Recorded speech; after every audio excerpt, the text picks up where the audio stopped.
Hello, hello, hello, and welcome to another edition of Talent Talk. Ladies and gentlemen, what would all of you like more of? Quality, quality, quality.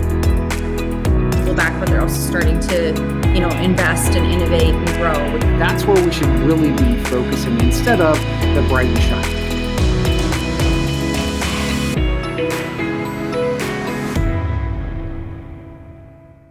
Welcome, welcome, welcome to another edition of Talent Talks. And I just have to say, today it is Talent Talks After Hours.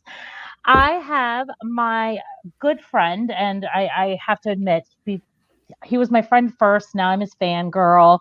I kind of stalk him. We'll talk about why I don't own a Chad and Cheese shirt at the end of the show after we're done here. I would be wearing it today. I'd be representing, but without any further ado, I want to introduce my guest today, Chad Sowash. Chad, welcome to Talent Talks. Hello. Okay, what are you drinking? Because we decided to do happy hour style because it suits us best. If I'm on a show, I'm doing some type of alcohol. Fat Tire, which is an easy standard. I know it could prospectively make you a little burpy, carbonation, although a very, very good standard beer. Excellent. And so I'm not a huge beer drinker because, again, we were talking before the show. I like it, kind of like makes me feel full and burpy. But I love vodka, and particularly flavored vodka. So I have Deep Eddy Peach out of Austin. Amazing, amazing, amazing peach vodka. Yes. I'm drinking it straight up on the rocks with my Sonic little popcorn ice today. Oh. But usually when I am partaking, I add it to like iced tea. It's like that you can probably drink all day. And not saying that you have before, but I would say that you could probably drink that all day. Not saying I haven't. Yeah. Cool time, whatever. Saturday, Friday afternoon. No, I'm just kidding. Right, whatever. So, I've been on your show, and it was the first thing I did when I left AT&T. And now that I still I have to tell you, it's pinned on my LinkedIn. It is like my favorite podcast of all time. Not because I'm on it, but because it was so just it felt really right for the time. So thank you for having me on. Well, I always thought that you were just telling me that you liked this show because you would never come on the show. And you're like, no, Chad, I just can't. And I'm like, I think she's bullshitting me. And then as soon as you were gone from AT&T, voila, there you were. See, and I love podcasts, and anybody who's listened to me or has listened to the Chad and Cheese show with me on it knows that Chad and Cheese, they're my favorite. And I like Joel. He's a good guy. I'm just kidding. But seriously, so Chad and I go back a long time. We worked together when he was at Direct Employers and a few other places in our career. We both have a real passion for veteran hiring and also for technology. And so I asked Chad if he would mind coming on Talent Talks and just sort of having a happy hour and talking about a couple of things. And given our backgrounds, you and I think that really one of the first things that I would love to talk about is the TA stack, right? Like the tech stack. Okay. So we're sort of at that place. It's nearing the end of the year. People have maybe had a little time with some down hiring. They maybe have looked and made some sort of raised eyebrows on whether or not it was good or bad. Interested in your perspective, what does a good tech stack include? Well, first and foremost, I think the tech stack is nothing but a shit ton of layers of technology that most talent acquisition professionals have not truly gone in and done their due diligence on. I mean, they're old tech, they're new tech, because if you think about it, most of the old tech that you have has evolved. And there have been different features and things like that have been added to it.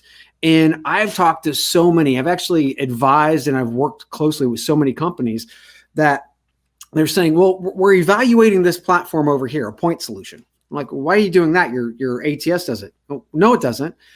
Yes, it does, right? So as we talk about the tech stack, I always want to pull away first and say, I love the idea of the tech stack itself, but we really have to blow up all of our process methodologies. We have to focus on our tech that we have today, reconfigure our process methodologies and start from ground zero instead of just layering on things on top of the other. You'll save money. It'll be better for the entire organization, hopefully the candidate experience, and voila, hopefully you've got something new that'll help you out without, again, spending that cash.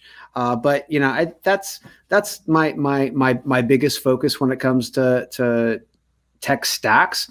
The second piece is the integrations piece, which still sucks, and it shouldn't. I mean, I remember working with RecruitSoft before it became Taleo, and some of the things that we actually had to do back then to do any types of integrations, and they're still the same things today.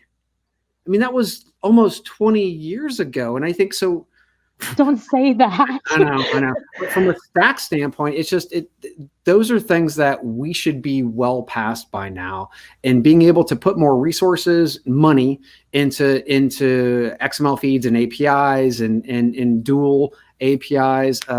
That's where we should really be focusing instead of the bright and shiny. Okay, so I love that. So first off, you said the dirty word, right? ATS. So I feel like every time I have that conversation, I watch every TA professional I know like shrink just a little bit, right? Yeah. And I was exactly the opposite. That was in my purview at AT&T, and everybody knows you can go out and apply for a job. We used Taleo, and everybody just was like, Rawr. It was like super aggressive about the hate towards any ATS. Didn't just mean Taleo. Yeah. And I'm just like you, right? Like once you open your eyes to there's opportunity within that, I think that the basics get easier. And you can unplug a lot of things that maybe somebody else saw as a shiny bauble before you, right? Like I always think about particularly older tech stacks, ones that have just sort of been added to over time. Yeah. I look at them like a museum exposition on people that came before me. Well, and it's duct tape and baling wire that holds that shit together. Yeah, shiny bubbles held together by the ugliest duct tape you've ever seen. Yeah. No, I agree. So, okay, so let's assume that we've done the due diligence and we have unbolted all of the shiny baubles that make no sense, right? And hopefully you're left with a very short application that can be done on a mobile device, right? If I finish and I hit apply and I get a bunch of red asterisks, like you lost, you failed, fail, F. I don't know. Okay. So, but once you get sort of past the basics of blocking and tackling and using your ATS, like what are some thoughtful things that employers should consider bolting on? Well, I definitely agree. Speed equals experience. There's no question there, right? If you are fast, it's a great experience. And being able to ensure that you have a great experience is key for your brand, not your employer brand specifically, but your entire brand, because that individual could prospectively be buying your product. But overall, I think that one of the things that we have done in talent acquisition is that we have spent hundreds of millions of dollars in attracting candidates over and over and over and over and over and over, and they're in our database. They're already there, and being able to use technology that helps to keep those individuals engaged, number one, and number two, looking to that database first. That's your primary source of great talent is your database that you've built.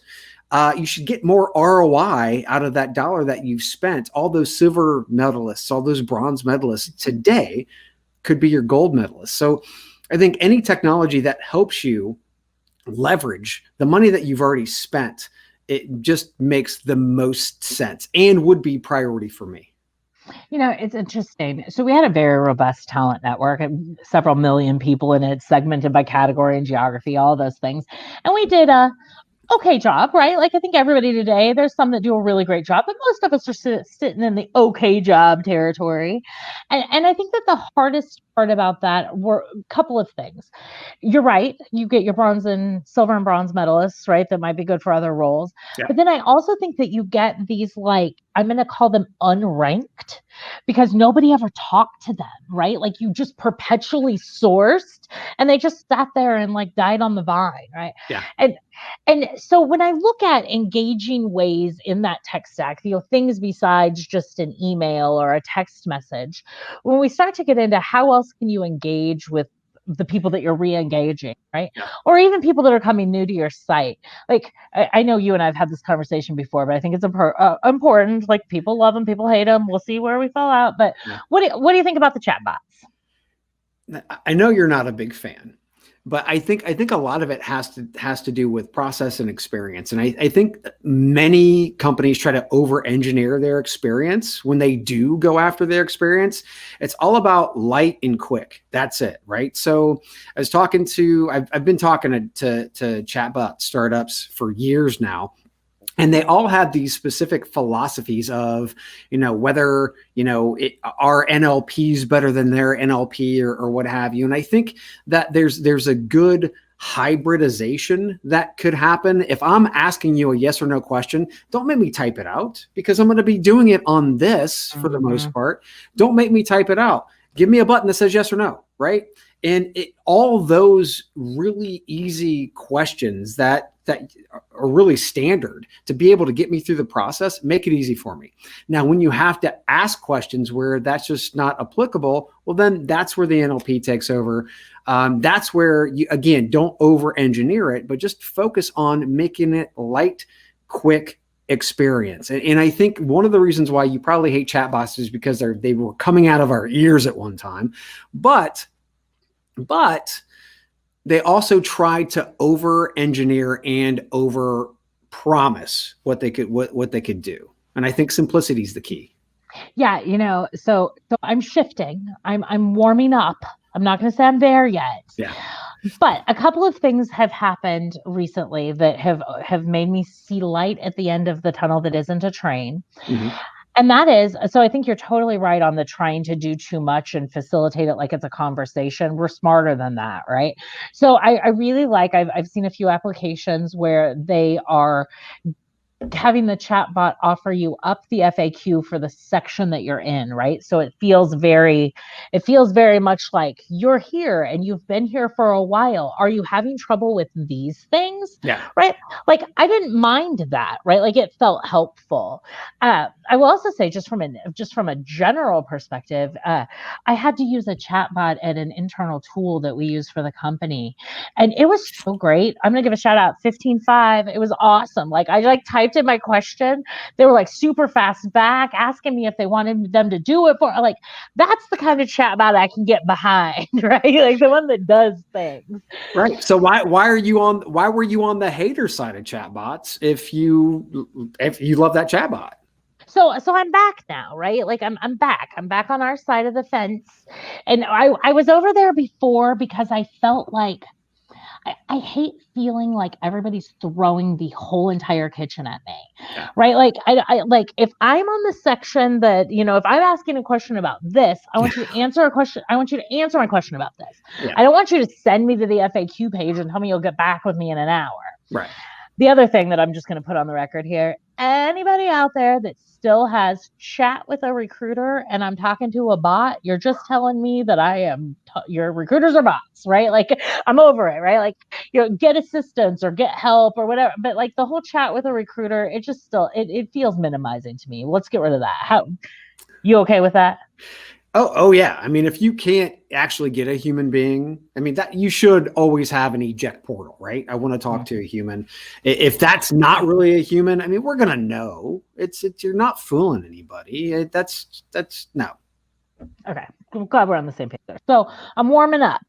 Still not a big fan, but at least I'm not like actively hating. Good. Okay, so programmatic. You're right. I'm at Joveo now. We've talked about it. I mean, even on your show, I told you that's why I was coming here. I think it's like the wave of the future. So I'm on the record. But what are your thoughts? I mean, good, bad, the right way for the industry to go? Where are you at? It's not happening fast enough for me. I mean, that's the biggest key is like, okay, so just basic common sense. If I can pay for performance, two things: pay for performance and get great targeting, or just throw my jobs out to everybody and anybody and not pay on performance, what would you rather do? Well, it's always going to be A, but yet the decisions, at least half the decisions that are happening today, are still on the dumb distribution, post and pray kind of scenarios with no performance backing.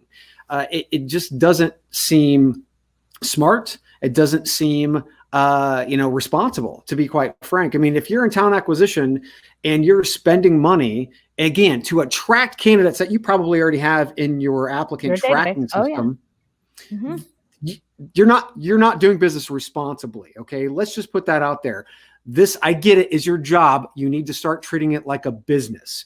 This is a business. You have to be more responsible with how you're actually going after candidates. I think that that's perfect. And,